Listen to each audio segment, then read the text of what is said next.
Chapter 2 Night is Turned into Day. Soon the children left the town and came to a road. The big yellow moon was out, and they could see the road very well. "We must walk fast," said Henry. "I hope the baker and his wife don't wake up and find us gone." They walked down the road as fast as they could. "How far can you carry Benny?" asked Violet. "Oh, I can carry him a long way," replied Henry. But Jessie said, "I think we could go faster if we woke him up now. We could take his hands and help him along." Henry stopped and put Benny down. "Come, Benny," he said. "You must wake up and walk now." "Go away," said Benny.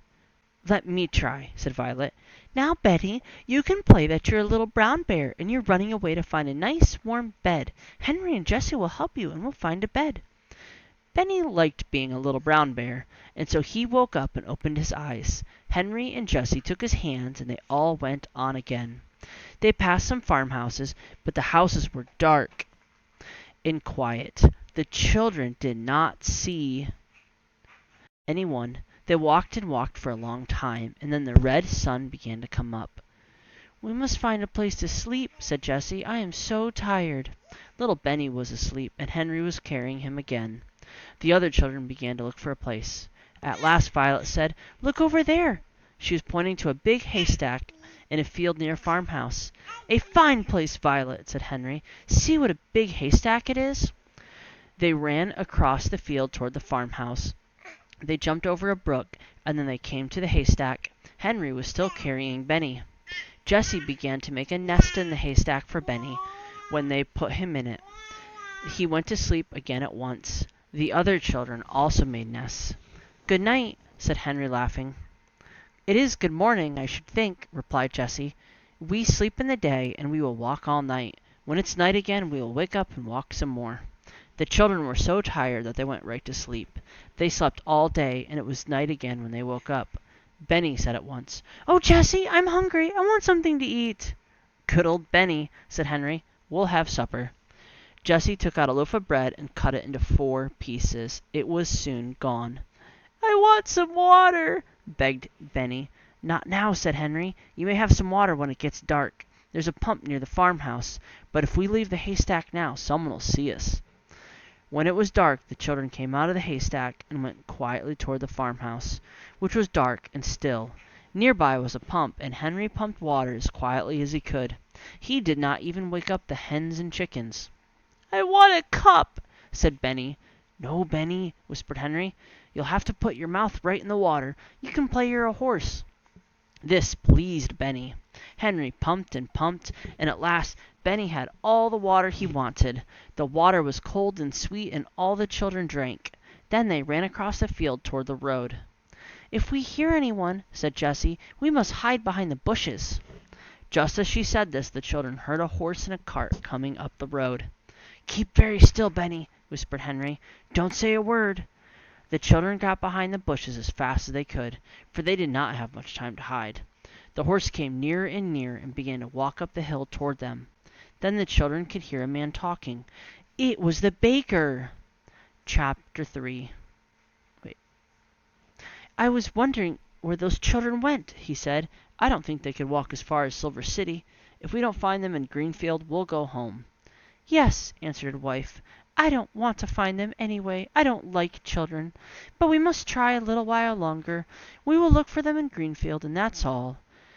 The children watched until the horse and the cart had gone down the road.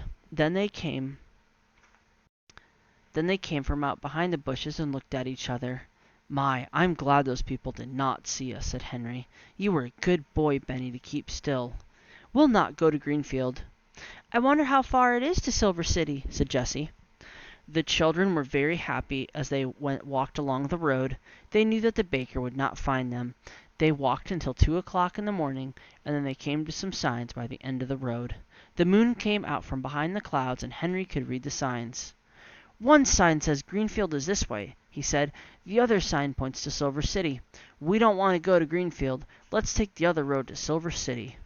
They walked for a long time, but they did not see anyone. "Not many people come this way, I guess," said Henry. "But that is all the better." "Listen!" said Benny suddenly. "I hear something." "Listen!" said Violet. The children stood still and listened, and they could hear water running. "I want to drink water, Henry," said Benny. "Well, let's go on," said Henry, "and we'll see where the water is. I'd like a drink, too." Soon the children saw a drinking fountain by the side of the road. "Oh, what a fine fountain this is," said Henry, running toward it. "See, the places for people to drink up high, and the place in the middle for horses, and one for dogs down below."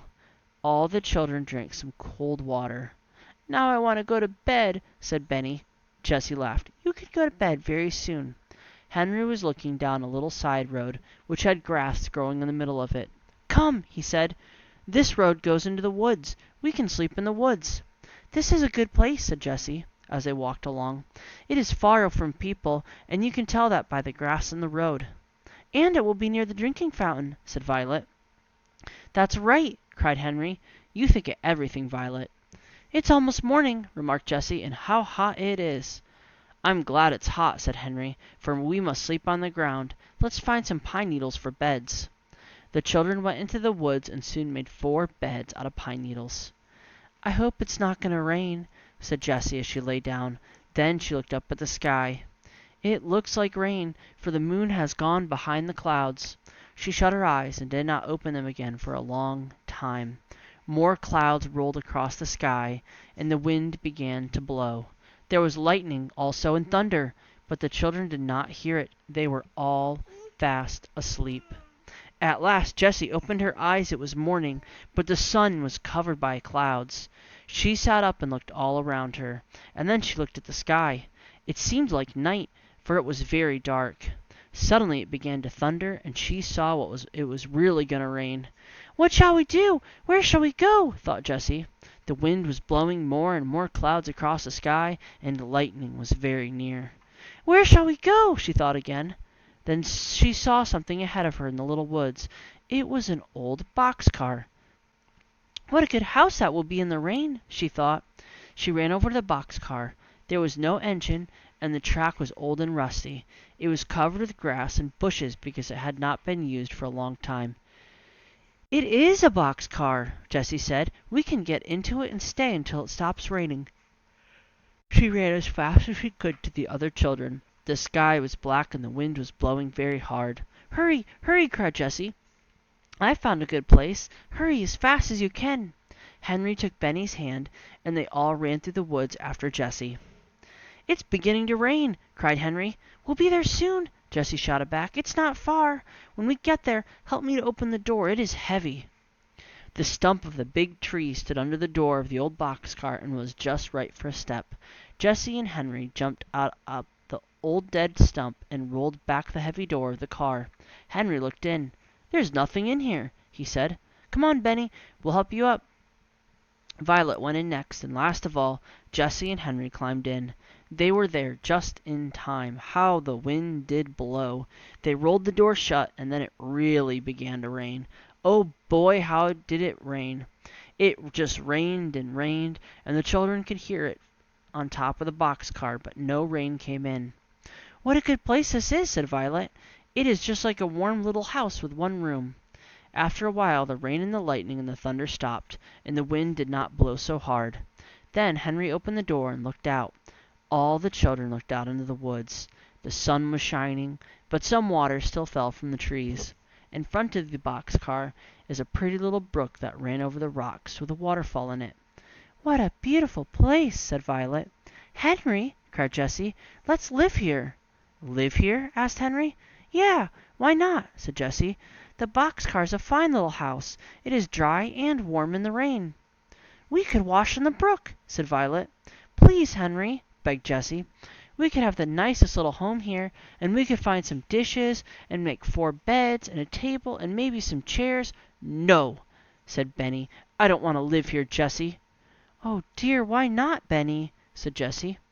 "I'm afraid the engine will come up and take us away," answered Benny. Henry and Jessie laughed. "Oh no, Benny," said Henry. "The engine will never take this car away. It is an old, old car, and grass and bushes are growing all over the track." "Then the engine doesn't use this track any more?" asked Benny. "No, indeed," said Henry. He was beginning to want to live in the boxcar too. "We'll stay here today, anyway." "Then can I have my dinner now?" asked Benny. "Yes, you shall have your dinner now," said Henry. So Jessie took out the last loaf of bread and cut it into 4 pieces, but it was very dry. Benny ate the bread, but soon he began to cry. "I want some milk too, Jessie," he begged. "He ought to have milk," said Henry. "I'll go to the next town and get some." But Henry did not want to start. He looked to see how much money he had, and then he stood thinking. At last he said, "I don't want to leave you girls alone." "Oh," said Jessie, "we'll be all right, Henry. We'll have a surprise for you when you come back. You just wait and see." "Goodbye, Henry," said Benny. So Henry walked off through the woods. When he had gone, Jessie said, "Now, children, what do you think we're going to do? What do you think I saw over in the woods?" "I saw some blueberries." "Oh, oh!" cried Benny. "I know what blueberries are. Can we have blueberries and milk, Jessie?" "Yes," Jessie was beginning, but she suddenly stopped, for she heard a noise. Crack! Crack! Crack! Something was in the woods.